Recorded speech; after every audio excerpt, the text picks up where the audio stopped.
Zeta is one of the most popular characters aside from Normaya because of her looks and also super fun playstyle. I am the Samurai and I will be covering her playstyle in great detail, how to play her, what skill to use, the latest builds for her, damage tests, and more. So ultimately, you will be mastering her playstyle while having fun with her even more and performing better in combat. I will be breaking down the key features of her playstyle so that you can understand her gameplay flow pretty easily. For starters, the majority of Zeta's damage comes from her airborne loop rotations. I see her rotations as fun and easy to adapt to in most cases. So when using Zeta, you will always be in the air, doing her airborne loops, and after 3 loops, you will eventually end it with a combo finisher. There are a lot of ways for you to start a loop. First is by exhausting his normal attack combination, and eventually at the end of it, it will launch you into the air. By pressing the normal attack or X button in my case, while airborne, she will rush down to the target with a speedy downward thrust. Just before she hits the enemy, you will notice that the tip of her spear will emit a reddish glow, signaling the players to press the X button once again to do a successful loop. If you do it successfully, Zeta will flip back into the air and do another downward thrust, and then this is where you continue the loop. Moving on to Arver's Hammer, it is a must to count the loop, and after the 3rd loop, you must finish the rotation with a combo finisher by pressing the Y button.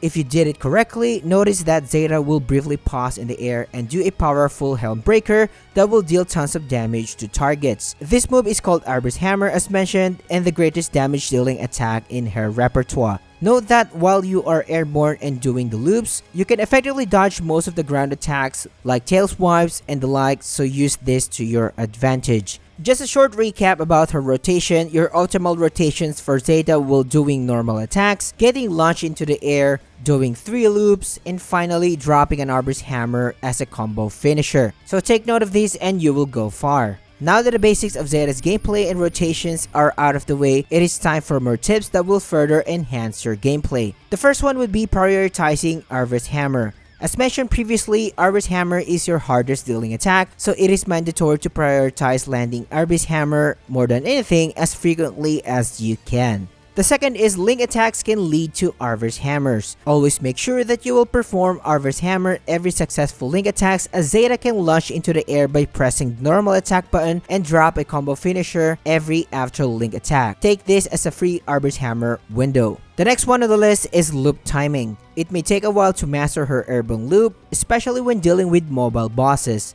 What I usually do is to treat the loop as a rhythm game where I keenly listen to the attack animation sound when timing my button presses when looping. One thing that I want to add is turning off the music so you can hear the sound attack loop animations easily. It is worth noting that each successive loop will increase Zeta's attack, making you reach her damage cap easily.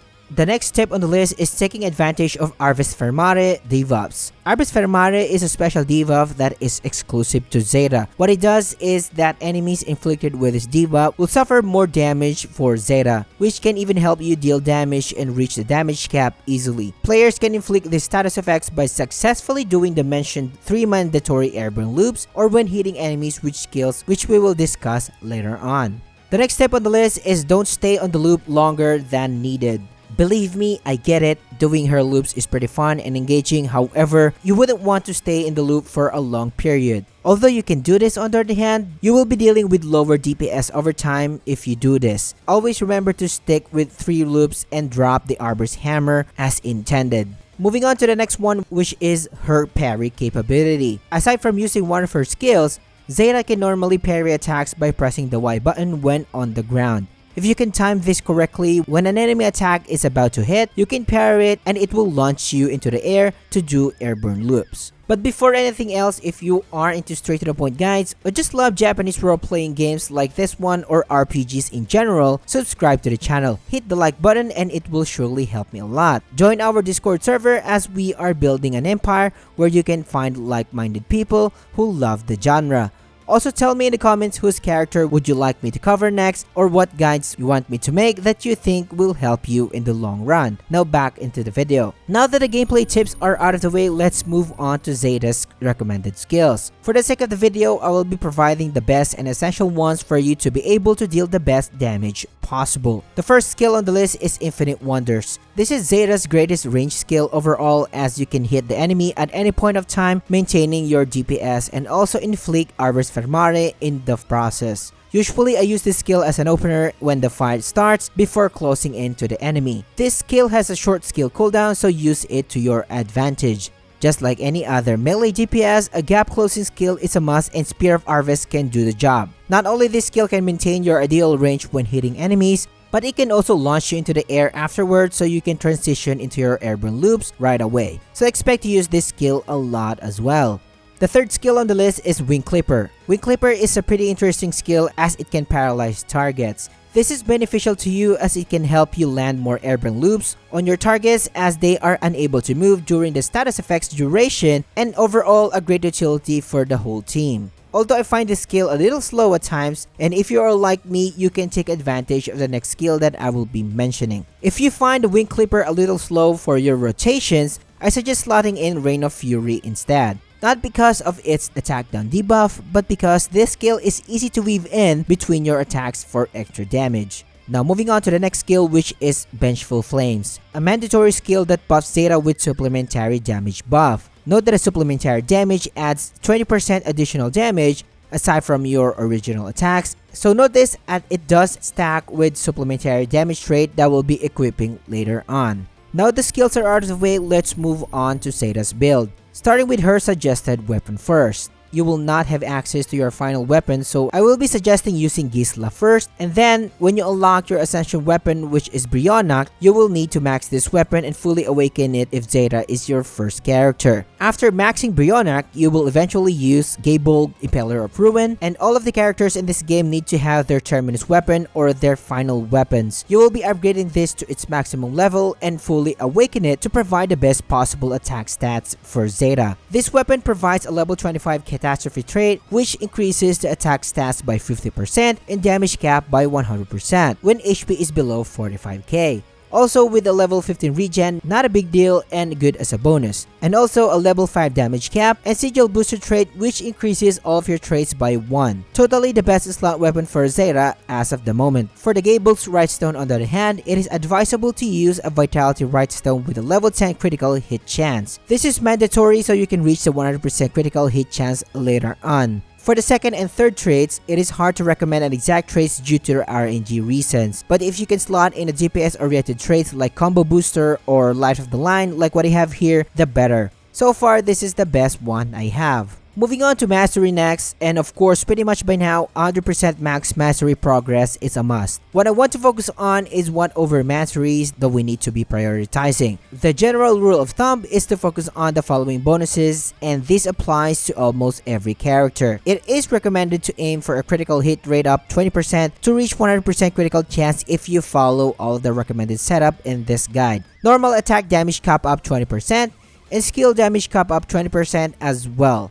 So far, these are the best ones that I have, so I may need to work on this later on. Suggested weapons are out of the way, let's discuss my recommended sigils and trait setups. I will be providing 2 sets of setups depending on how good you are in the game, and note that these setups are not the best out there, I'm just simply working with what I have. Starting with my offensive setup first, and this setup is recommended for experienced players since it lacks a lot of defensive utility, and if you are looking for a general setup on the other hand, I have one prepared for you after this one. So the first one on the list is Awakening Sigils. Crimson Cloud's effect adds 25% additional damage when the enemy is inflicted with Arvis Fermare. It's a no-brainer to equip this, and while Crimson Cloud on the other hand will help you retain those loops more easily. Now if you can retain her airborne loop flawlessly even without this trait, you can change it for another offensive trait of your choice. Now the next trait on the list is a level 30 alpha trait which adds 40% damage cap on normal attacks and adds 30% SBA to your allies whenever you activate yours. The majority of Zeta skills come from normal attacks, so equipping alpha sigils is the best choice in my opinion.